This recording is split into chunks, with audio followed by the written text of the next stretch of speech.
অধিকার প্রগতি বিপ্লবীদের পরিষদ সংগ্রামীদের পরিষদ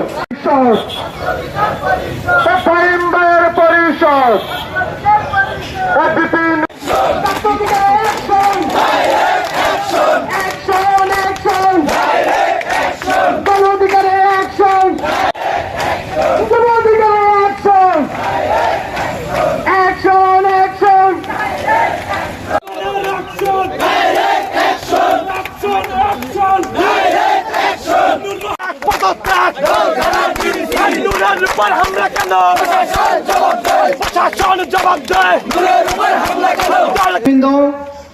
ছাত্র অধিকার পরিষদ এক ইতিহাসকে ধারণ করে 2018 সালের যে কোটা সংস্কার আন্দোলন, সেই আন্দোলনের শুরু এই ছাত্র অধিকার পরিষদের হাত থেকে, এবং 2024-এ এই ফেসিবাদের যে পতন হয়েছে, সেই পতন যে কোটা সংস্কার আন্দোলনের মধ্য দিয়েই এক গণবিস্ফোরণ হয়ে এই হাসিনাকে দেশ থেকে বিতাড়িত করতে এই সাধারণ জনগণ বাধ্য হয়েছে।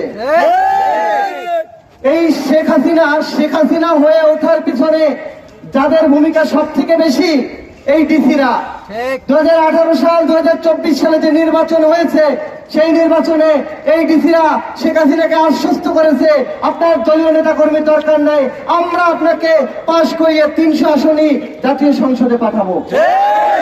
চেষ্টাই করেছে এই ডিসিরা।